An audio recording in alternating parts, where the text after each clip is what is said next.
FhamTV, you already know we got Groovy from the motherfucking chest in the building. Battle rapper, artist, podcaster, multi-talented. Man, talk to the people, man.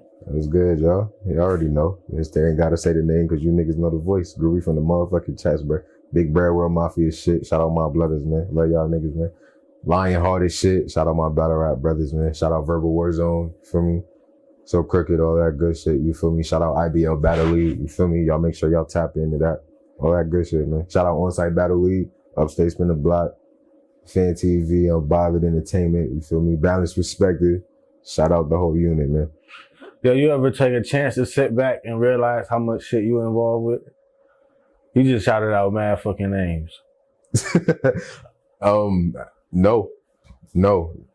Yeah and no. Like, sometimes I look at it like, damn, like, I did a lot of shit, but then there's other moments where I feel like I haven't done enough. Like, I'm not doing enough on some shit. So, but I don't actually like pinpoint, like, okay, there was this month, this month. I did this in the same week or some shit. I never actually really looked at it like that. I should probably start. All right, you really busy. You know what I'm saying? If you really think about it, you in the podcast, all that, you know what I'm saying? It don't seem like you doing a lot when, like, it's not every day. At least for me, like, if it was like some everyday shit, I already bet. Like, I know that this is really what it is. It's scarce a little, like, you know, it's a little sporadic. All right, but man, you started as an artist, man, you know, rapper and all that, man. Let's talk about the beginning of your rap career, man. How long you been rapping, man? I first picked up a pen when I was 11. Before writing for real, I would say I knew I was gonna be on some rap shit when I was like 5, 6. Like, I grew up on like DMX, Method Man and shit. You know, Wu-Tang, Onyx, The Lots, Diddy, and then we ain't gonna jack that one. But you know, moving on, like I said, G Unit and them Busta Rhymes, certain groups and shit. I've been tapped in for a minute. I started off singing first, actually. A lot of people don't really know that. I don't talk about it much, but I started off singing first. It run in the family. I had my grandmother. If it wasn't my grandmother, it was my great grandmother, one of the two. Both of them were like background singers, but one was a background singer for Diana Ross. And my grandmother had her own record label, and not record label, she had her own record deal, and she had her own group, the Ovations, back in, I think it was the 70s. It was the 70s, so music running the family, tapped in, feel me? So you was on your R&B wave before you? What type of shit you was singing about? What age was this, man? Honestly, from like 9 to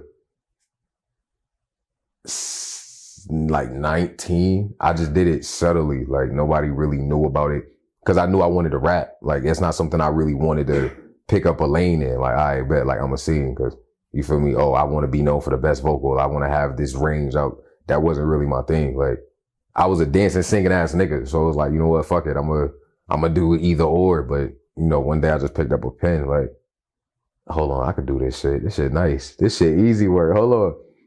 And it just picked up from there. For lack of a better word, it just flowed better. That's a fact. Because I'm not a soft nigga. Like I am with my bitch. Like, I'm a big ass teddy bear when I got my girl or whatever. I'm single, by the way. But like, when I got my girl or whatever, like, I'm a big ass teddy bear. When outside of that, nigga, no, like, I'm not a soft nigga. So I'm not about to be on no lovey-dovey shit. And I always thought like, all right, well, you know, I could be flirtatious, sexual, you know, I was about to say persuasive. That sounds wild crazy.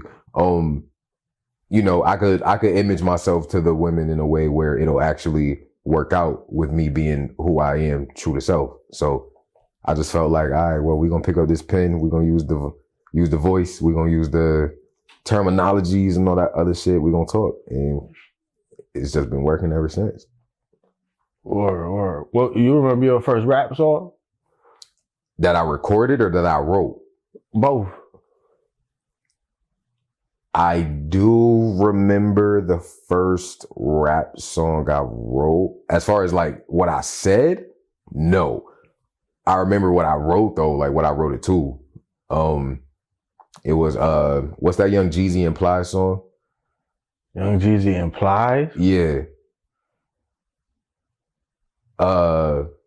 Right now dripping. I'm just 12:45. I'm still high. Been dead it all week. That shit. Like I wrote to that. That shit crazy. Yeah.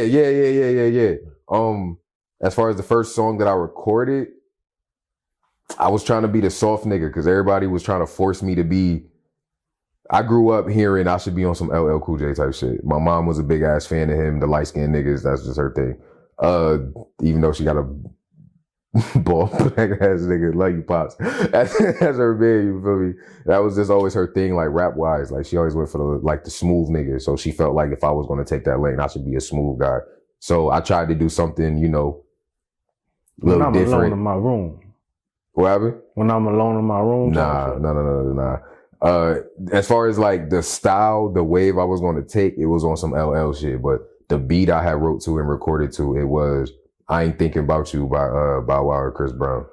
I was like 14, 15 when I first recorded that shit.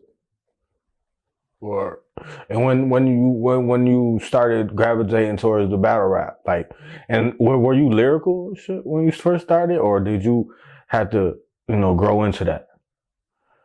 I was always a lyrical nigga. I'm not gonna hold you. I grew up on Beef, like the Beef series and shit. Like when everybody was like talking shit. You was watching those. I grew up on that. Like, listen, this gonna be me right here. You feel me? Like I want to rap. I want to talk that shit. Like I understand all the extra beef and the bullshit behind the scenes and all that extra, but outside of that, like just for like the music wise, I already knew. Like I like talking shit. I like being who I really am. Like this shit ain't no fucking image. I'm not trying to be hard for nobody for trying to prove nothing. This is just me. Either you get with it or you get lost. Like I already knew I was gonna be on some extra aggressive shit. That's just me, bro. So as far as the battle rap, I ain't really gravitate towards that till I want to say 23, 24 was when I first got into it. I'm 27 now. I've been in it 3 years. Yeah, so like late 23, early 24 when I really got into the shit. But I would say I've always been a battle rapper in a way because I came up dissing niggas in the town. So you was making diss song? You wasn't battling on the street? I was not. Like on the corner, like school shit, but it wasn't like nothing that was like dead ass serious. Like you saw me ever so often. If I see niggas in the cypher, I see niggas say they nice, I'll hop in type shit, battle you real quick, and then just dip out. Like you wouldn't see me for a minute. I was the ghost. Like, oh yeah, he just whooped your ass though. You gotta still get your comeback from that one nigga though. And it's just been that thing for me, man. So when was what was your first official battle? My first official battle was on Verbal Warzone. Shout out Chosen, King Sprite, Extraordinary, all of them. You feel me? On Verbal Warzone, it was my debut Sniper Division 5. I battled Marvelito Marciano from Rhode Island, Providence, Rhode Island. I don't know why the fuck I still remember that nigga details. Like that shit mattered, but I battled that nigga. I got him the fuck up out of here. It was a 1-round battle, you feel me? We got to choose the beat and all of that. So I'm like, you know what, fuck it. I know what beat I want to battle to. I'm going to pick that good old G Unit, my buddy. Let's go. Okay. I got that nigga the fuck up out of here, bro. I was rapping. That nigga choked 4 times in a 1 round and he kept asking them to restart it and they was like, nah, you got to keep going. He tried to keep going after that 4th time. He got further and further each time a little bit, but he had to call that shit quits. And they was like, you know what? You fired. You nice. We ain't posting that though. That's not going up on the platform. We gonna bring you back for a real one. I bet. Came back and they gave me somebody different. This nigga Verbal Artiste. Got him the fuck up out of here too. So that first one didn't come out, but how was that first experience battle rapping somebody or like? It was fire. Like it was fire. Like I wanted to jump into battle rap because I got anger issues and shit. Like I don't like being disrespected. I don't like being talked to a certain way. But on that stage in that environment, you have no choice but to deal with it. If you can handle that in that environment, you can handle it in everyday life. So in a way, it's humbled me some to be able to, take the stones, take the rocks being thrown at me in everyday life and, apply that to how my character moves. instead of me moving off an impulse and emotion type shit. I'm not really emotional, but I'm an angry ass nigga, so I get mad real fast. I get mad all the time. I'm always angry about some shit. I always look it on the podcast. I'm pretty sure people say that often. You feel me? You look mad.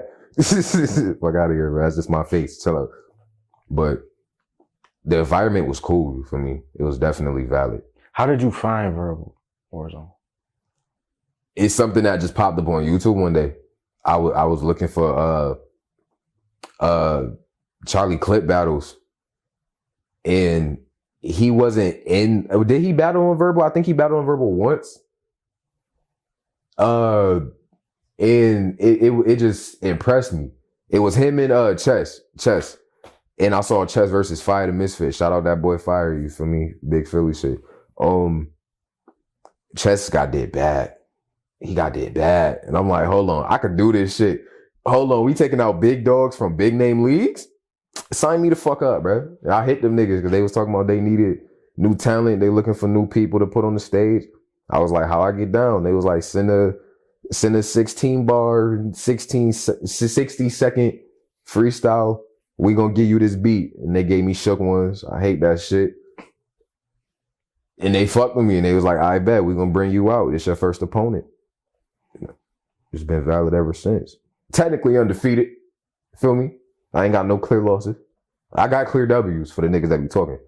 We ain't got to talk about it though. My work show for itself. That's dope though. Just scroll on YouTube. You found a league, hit them up, and they hit you back. And that's a whole fact. And they a popping league too. They definitely popping. They growing. They done had almost everybody in the league. Almost everybody. You can't beat that. And you recently started tapped into the acapella battles. That's a fact. You know what I'm saying? Your recent battle just dropped with Fresh P. You know what I'm saying? Shout out that man, Fresh P. How smoked your boots. This ain't Sesame Street. No ABC bars. And proceeded to say, come on, man. He definitely gave me a match though. He gave me I feel like it was. He definitely gave me a battle that I was looking for. I didn't expect him to come out rapping like that, but I expected him to come rapping because he felt like he got to prove something. How you feel about the difference between acapella and on beat? Because on beat, I still feel like on beat is harder. Before I seen you on beat, I wasn't aware it was a whole on beat movement. Everybody compared it to 8 Mile once they found out. That's all I ever heard. Like, oh, so you an 8 Mile rapper? Like, nigga, what? Like, I guess, yeah. But everybody love 8 Mile. Did they like freestyle or did they like actually write they shit in 8 Mile? I don't really know. Like, I don't know. Yeah. Okay. Yeah. It's been a minute since I watched that shit. So I guess technically, but listen, you got to interview them niggas on how they came up with that idea. I just know. Listen, I battle rap on beat, and I'm nice with it. We trying to take over every league on beat, off beat, man. But yeah, I tapped into the acapella, bro. That shit lit. Shout out Tom and then shout out Blue Steel. Shout out Boogie Blue. Yeah, shout out the peoples that I done tapped into. You feel me? What type of battle? You got battles coming up? I just had a battle last night on Discord for IBL Battle League. Just smoked that man, you feel me? I just moved on and advanced in the little tournament they got going on. Little quick, easy, little, money grab. First paid opportunity. So, gotta love those. Gotta respect those. I said my time was coming. Where them checks about to start flying through the motherfucking door. And they is. And when I start getting that bread, it's gonna change me. So remember, fuck out of here, pay me what I'm worth, nigga.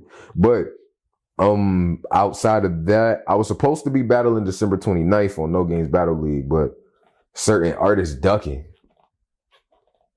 Sheesh. But niggas ain't, you feel me? We ain't gotta talk about it. Niggas ain't show up on the live, bro. I tagged you in all of that. You ain't pop up, bro. Listen, man, that ain't my problem. That ain't my problem. So is that a potential matchup coming up though? Potential. It don't matter where that battle get booked at, as long as they make it make sense. Like, you feel me? She's still bro. That's still my boy. So they gotta make it make sense. If it don't make sense, I'm not doing it. Because I got this pack on myself. I'm not battling nobody I actually fuck with outside of this battle rap shit, just for the shock value of the battle, for reactions and shit. You got to make it worth my while, and I ain't talking no tickets. Fuck that shit. So I don't care how nobody feel about it. Either they will or they won't. You don't got to book it. I'll book it.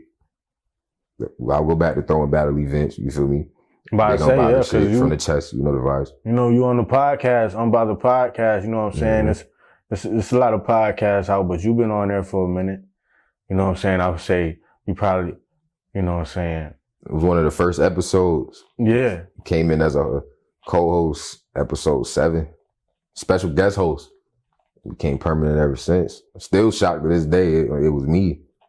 But I'm grateful. That's where I first met you and shit too. That's a fact. Right in the studio too. That's a fact. You know what I'm saying? But talk about your podcast experience, you know what I'm saying? I might come back to this battle rap shit real quick, but talk about your transition into the podcast. How did that come about, that whole situation? And how do you feel about being on the podcast? You know what I'm saying? I like to talk. And it's not even based on battle rap, by the way. Yeah. You know what I'm saying? Like I like to talk, and I'm controversial. You feel me? I don't give a fuck what the topic is. I don't care how nobody's gonna feel being canceled, none of that shit for real. At the end of the day, conversation is conversation. If you're gonna be sensitive about it, then get the fuck out the room while niggas is talking. But because you ain't gotta click it, you ain't gotta watch it, you ain't gotta nothing. You don't gotta tap in if you're really sensitive. But overall, to be honored to even be on the podcast, to get offered, you know, an interview type shit, like, hey, yo, I want to interview you, ask you some questions. I appreciated that. Like, I ain't feel like I was doing anything at the moment. Like, yeah, I rap, but I'm not doing shit right now.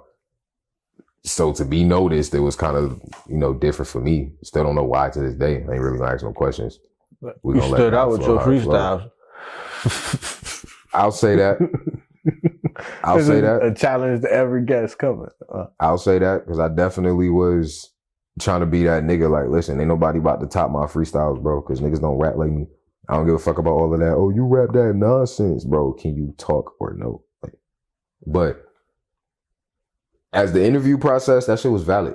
Still waiting for my solo, niggas. But as far as the hosting process, you know, co-host shit, that shit definitely tough. I did not expect it to be, I'm not going to say critical, but I didn't expect it to be, you have to be prepared for this shit. Like, you really have to be prepared. And I'm a nigga that like to freestyle my questions, but that's only because it depends on who the guest is. It depends on who we got on the thing. What you think the ceiling of podcasting and just your career in battle rap too? What you think the ceiling looking like? Like, for me, there is no ceiling. It's an endless tower. Some Mortal Kombat shit. You gonna keep going, keep rising. And you know, you might meet a ceiling, but I don't know what that's looking like right now, and I ain't trying to think that far ahead. All I know is it ain't about to be early. That's all I know. But that's all I know. We just gonna leave it at that. We just gonna leave it at that. But even in battle, like if you had a, you know, what you think of the state of like URL and RBE, you know, like, cause RBE about to take over. Upstate is getting a GTX card coming soon. You know I seen that. Grind time. I seen that. Know what I'm saying. And it's crazy. It's crazy because I definitely pitched that idea before. I ain't gonna say no names on who I spoke to, but it was nobody from the town. But I definitely pitched the idea like that. So to see that it's actually coming into fruition, I'm mad I'm not a part of it. But you feel me? Love to whoever is a part of it, whoever on that car. I hope y'all niggas cook. Whoever set it up, smart ass idea. We need more of that. So whoever did it, keep going. There's a nigga like me waiting to capitalize off that motherfucking moment, nigga, so don't slip. For real. How do you think battle rap should be judged overall?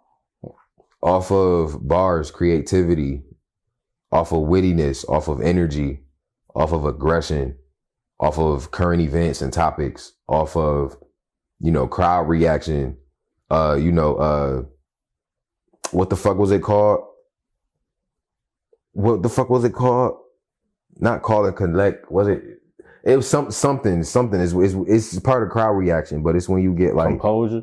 You shout out and you get the shit back, like on some DNA shit, like some shit like that. Like it should be based off of that, like your actual talent. It shouldn't be based off of who is nicer because of certain battles or whatever. Like your resume matters, but a lot of these niggas don't be having the proper resume to talk the way they talk.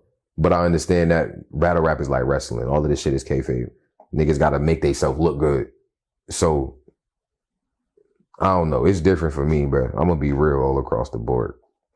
Who's some gold battles for you? In the town or in general? In your career. I would love to battle chess. I would love to battle a female. Far as who? I'd love to get a jazz battle. Or an E-Heart battle. My verse little fine ass. I would love a my verse battle. She's so talented. She's so talented. All the OGs gonna be stepping out soon enough. Sue Surf was definitely one. I know I'm nowhere near ready for that type of level, but I'm always down for a fight. I don't give a fuck who it is. Everything is a level up for me. So it's practice. It's power, power training. What's your creative process when you going through a rap battle? Piss me off. That's my creative process. The madder I am, the more creative I am. The calmer I am, the more subtle I am. I've noticed that. If it's just a battle where I just gotta prepare for you, like I bet, like it ain't no promo, it ain't no networking, no shit talking, none of that. It ain't gonna work for me. Like it's just something like I bet. Well, I'm about to just come through, smoke you real quick. We about to catch an easy dub and keep it pushing. If it's one of them battles where you actually make me mad, like whatever you said, whatever you doing is pissing me off. Oh, it's go time. You really about to get my pen moving and you gonna regret that shit. Don't force my hand, because once you force my hand, this mechanical pencil got one in the head. Nigga, what the fuck is you talking about? Like, who you got on your radar in the town though? In the town right now? Yeah. I take a Uncle Trent battle. I take a rematch with anybody I've had, far as Ty Mack, he ducking wreck. I take another Rari battle. One where I can actually complete my shit this time. In the full 3 rounds, it's gonna hit different because I'm in a whole different bag now. So I think Ty will take one now. Ty ain't gonna take it. I think he will.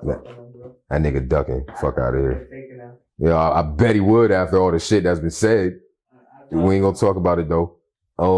Nah, we're gonna talk about it because you reminded me to go back to the podcast because y'all started throwing events on the podcast and your own battles too. Mm-hmm. You know what I'm saying? And it's just crazy because that might have been his first acapella too, right? Yep. Mm-hmm. Yeah, you did your first acapella on the podcast and all that. And it was also that niggas, and it's crazy how you put niggas on and niggas act like you ain't fucking give niggas the spotlight to do what they do now. A couple of you niggas. I don't gotta say no fucking names. You know who the fuck you is. I feel like I want to do it. All right, cause I be hearing they be telling me. I ain't gonna say who they is. I'm gonna just say people be telling me, yo, Groovy really behind a lot of these new acapella motherfuckers that's out here. Getting battles, getting plates and all that. Groovy helped a lot with these motherfuckers. That's what people be telling me. I done gave niggas the energy in the room. You feel me? Like, we not even gonna talk about the love and support that I have behind battle rap and just the art of rap in general. So to even try to make sure niggas is valid and get a plate. On top of that, niggas was getting bread out of my pocket from the event. That shit could have went to something that mattered, to try to actually give niggas they first feeling of something authentic. Like, this is a real battle. This ain't just something I'm just hitting you up for just for camera exposure and shit like that. Even though exposure is still exposure. You never know what could come from it. I'm still trying to give you an equal opportunity. Like, yeah, like even though I called on you for it, I'm not having you do me a favor.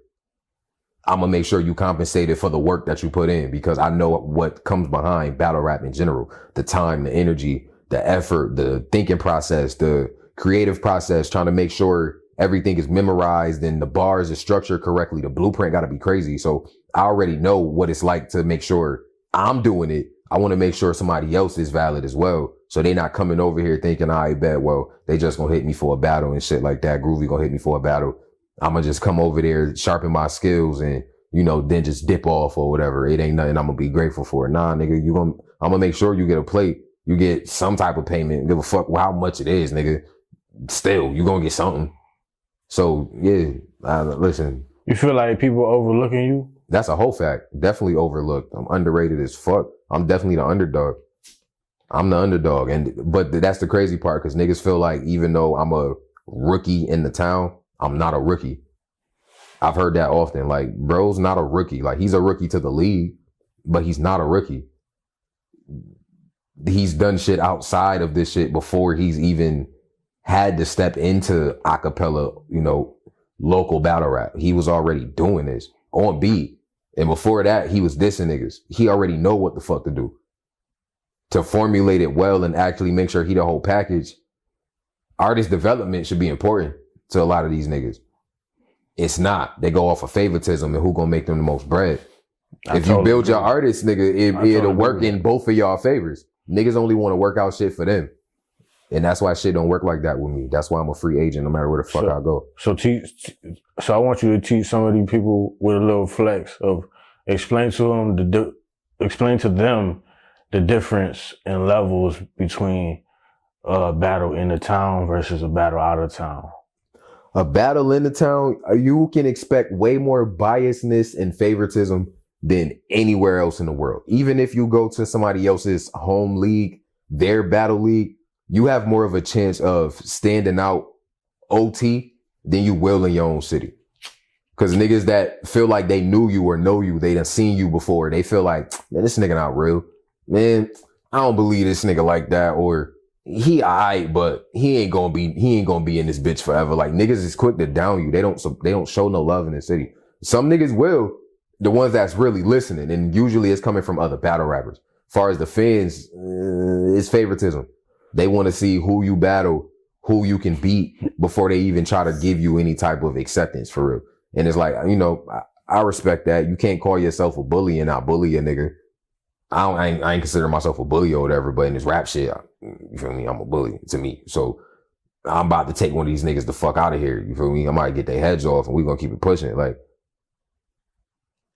OT, it's a lot of love, bro. Like, I've always heard strangers will be your biggest supporters. OT, I get a lot of love. OT, I get more people. Hey, yo, that's Groovy from the chest than I do in my own town. I done had it before. You feel me? Working in the mall. Shout out Against All Odds. Eat my dick. Jimmy Jazz too. Eat my dick. Y'all ain't even that name no more. Snipes. Target. Eat my dick. Yeah, like I done got it a few times. Like, hey, yo, that's Groovy. Hey, yo, I seen your battle. Hey, yo, you nice. Yo, you do events. You the dude on the podcast. You I hear it ever so often. It's not a usual thing for me. I feel like my partner will hear it more than I do. But OT, I hear, oh, that's dude that's on Verbal Warzone. Oh, I seen him on other things. Or he's tapped into other this, or he knows this person. I didn't, you feel me? It's not like I'm at that point where motherfuckers want to walk up and take pictures with me yet. Like, you feel me? That time coming. I ain't really tripping. I could care less whether they did or didn't. But all I can say is I get more love and recognition outside my city than I do in my own city. And that even with all the work that I do inside the town. Podcasting, battle rapping, events. You know, the youth program I was a part of. I was on a youth council for the school board, all types of shit. I get underlooked for a lot of that shit. But that's, see what you said though? You get more love outside your city than you do in. To put it in perspective, that's the goal. That's a fact. You got 200,000 people in Rochester. I could give a fuck about any of them believing people in the world. And I mean the country. This country. There's 8 billion people in the world. That's a fact. I ain't just trying to be a local legend. Like, that's not something that I'm really aiming for. Like, that's something I would love. Like I'd appreciate if niggas like put me on, you know, like a Mount Rushmore of the town. You feel me? My class, at least other people you can say I came up with rapping with, which as far as that rap like me ain't many. I'll smoke all they fucking booze. But you kind of get on the Mount Rushmore of the town by leaving the town. I heard that. Because you got to battle the motherfuckers that's over there. Listen, man. He ain't just whoop all our ass. He whooped them too. You know what Shout I'm out saying? Big Snoop. Then 2023, summer 2023 this year, I was supposed to be in the UK battling. That shit never actually made it through. You feel me? My op there was some other shit going on. And as far as, you know, funding, there was some discrepancies and all of that, you know, passport and other little shit in the background as far as I go. But coming soon. You're going to see me in all cities, all states, any country, England. I don't give a fuck if you battling in Jamaica, Puerto Rico. Fuck out of here, nigga. I don't know no Spanish, but I bet you I come with a Spanish scheme, nigga. You going to get something. Mm-hmm. Yeah. Respectfully. Earlier you said, a little minute ago, you said you was a free agent. Mm-hmm. I'm not in the contract with nobody. So I'm saying, you lion-hearted still? Big lion-hearted. Okay. I want to say it because, you know, there's a lot of controversy with all that going on. Man. I got a lion-hearted member right in front of me. You still cool and all, bro, but slack K, man. Slack K, bro. You shouldn't have did it like that. That's all I'm going to say. That's all you going to say? It's lion business? I mean, listen, he done made it public. I ain't gonna sit there and just say it's lying business. He done said what he said. Niggas ain't really speaking on it. Like, you know, this ain't for no clout or nothing. But at the end of the day, if you felt like niggas ain't support you, bro, you should have worked a little harder. You should have did something that you felt like niggas would support. You could do your own thing and be yourself. Everybody's not gonna know the words to every fucking song you do, even as your mans. You know how many songs I done dig coming up, all the niggas I done been around and fell out with and just over music alone. Nah, you don't support me, bro. You ain't making them niggas support you, bro. You ain't giving them niggas a reason to really tap into what the fuck you saying. They can know you nice. They know you nice. They done seen you. They done heard you. They know. What is you putting behind that though? Like, it's more to it than just, oh, niggas don't show no love. You feel me? I do this. I'm the reason for this. Okay, you want a cookie, nigga? Like, what did you do that benefited everybody? It's not just yourself at this point. When you are part of a collective, it's not just you. If you're gonna think just you, don't be in no collective. So I just feel like niggas moved wrong. Shouldn't have spoke on it on the spaces at least. He could have at least, like, you know, called the group, you feel me? Had a group chat call and all that other shit. Well, let's talk about it, bro. You wanna do it the Wild Wild West way, you feel me? You wanna get on your fuck. What the fuck is this nigga name? You want to get on your Kanye shit? Go ahead, bro. Do your thing. But listen, man. The pride after you now, bro. My thing is, see, we done record a bad podcast in this motherfucker, right? Mm-hmm. So I feel like I get a real answer from you. But like, what is the real importance in battle rap of a group? Like, honestly, I don't really feel like there is an importance of a battle rap group. Except for the fact that you're a battle rap group. You're a group full of battle rappers. But then again, I feel like it would matter more if all of y'all like really grew up together. Like it was something made from like niggas that really like get busy. They all on the same type of timing and they all feel like they have something in common with each other that can help them blossom. They not just in it, just like, I bet we in it for the group. We gonna get known and then we gonna separate type shit. Like, it ain't like that. If you gonna build a brotherhood, bro, build a brotherhood. If you just doing it just to have niggas around you so you can learn something, you doing it for the wrong reasons. You can learn from anybody. You don't gotta be in a group just to learn from a motherfucker, you feel me? I don't really feel like there really is an importance of a battle rap group, in my opinion. I know, cause I'm just, I'm a sports guy. Mm-hmm. And I sometimes view battle rap as a sport too. But I view it as a sport like boxing, where it's every man for himself at the end of the day. Because if the money right, you gonna battle whoever, right? That's a fact. So what the fuck? If the money right, yeah. But the money don't be right. Niggas don't listen. I done had niggas tell me I'm not marketable because I don't bring them ticket sales. What the fuck have you done for me to want me to bring you ticket sales? Like, Especially OT. OT is a little different. I done had niggas tell me, if you could bring like 10 niggas in the room, you feel me? I'll throw you anywhere from like 100 to 200. You know how hard it is getting a bunch of black people to stick to a motherfucking travel plan, bro? Like, that shit ain't fucking easy. That shit is difficult as shit. How many times you done planned something with somebody and that shit never fall through? It's usually maybe 1 or 2 to 3 people that actually follow through with the plan. Y'all start off with like 8 to 10, maybe 15 motherfuckers, and everybody fall out one by one on some domino effect shit. Like, bro, that shit ain't fucking easy, bro. But then again, I know at least in the city, they got a thing against upstate niggas. So they probably do the shit on purpose. But in my own city, bro, come on, bro. Come on, bro. Like, niggas done seen what goes down at these events, whether it's battles or performances. Niggas know niggas can sell a room. It's not that hard. If you actually have a core fan base, a core collective of motherfuckers that support you, it's not that hard. A lot of niggas don't have that. I was one that didn't think I had that. But I know for a fact that I do. Give me the opportunity, make it worth my while, and I'll prove it to you that you should do it more. Don't just think I'm about to just do it for you and you're going to be like, I bet. You feel me? Because that's like, I'm not about to book your event for the free ski and get nothing from it but just battling. I'm not about to sell out your room, even just to see me. Because you done been to events, you done been to our events and shit like that. You done seen niggas come up and perform. And as soon as they done, they leave. The people that came to see them, they walk out with them. That's how the fuck it will happen for me if I battle and I bring a crowd. If I'm not on the stage yet, they're not going to really show that love. They'll some of them might be there, some of them won't. But when it's time for Groovy to go, hey, yo, it's Groovy, da, da, da, da, I actually have that, whether it's my brothers or people outside of, you feel me, the gang that actually, and that's Breadworld Mafia and Lionhearted, outside of the, you feel me, the squads and shit. I actually have people that do care to want to come see me, whether they announce it or not. I know who coming to see me because I know their faces. I done talked to them. I done promoted to them. So to sit there and say a nigga not marketable, a nigga ain't worth no bread is crazy. Niggas see what the fuck I do on stage. That's all I gotta say. 2024, listen. If niggas ain't making it worth my while, 2024, bro, don't even hit my line. Like, depending on the battle, I'll do it, but it gotta make sense. And as far as this Patreon shit, no disrespect to the Patreon, but I need YouTube drops, bro. The Patreon takes away from you actually building your fan base. If you're gonna do that with certain battles that actually hold like more worth.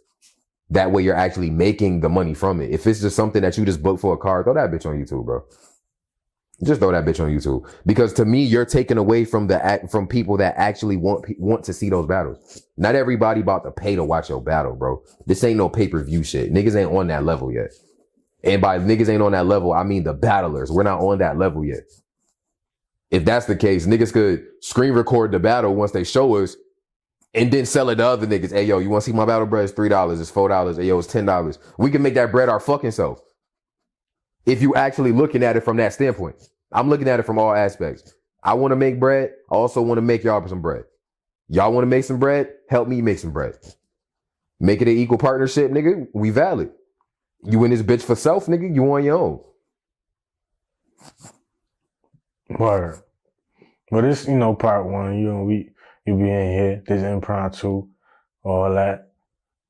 Listen. We're going to chop it up. We're going to talk some shit next one. We're gonna, we always chop it up. But send a little message what you want to say to the world right quick, man. Man, follow me on all platforms, man. Groovy_from the chest 585. All platforms. IG, TikTok. You feel me? On Facebook, I'm easy to find. You type in Groovy from the chest, I'm gonna pop up. You feel me? Groovarius, aka Mr. Groovington, if you're nasty. It's for the bitches, you feel me? Nah, like, just make sure you tap in, man. Shout out my brothers, Breadworld Mafia, you feel me? Stay tuned for the tape. Stay tuned for the album. Stay tuned for new videos. Stay tuned for skits, new podcast episodes, new events. You feel me? Be prepared for everything this upcoming year. These next few years, it's about to be real critical and busy. we manifesting everything that we want in this motherfucking life. You feel me? And all I'm gonna say is, love is free, hate is costly, bro. Show love, you get love. Show support, you get support. Show hate, you get moved the fuck around. And if you don't like it, eat my dick, boy, on everything. I'm out. Groovy from Mafia. You heard we out.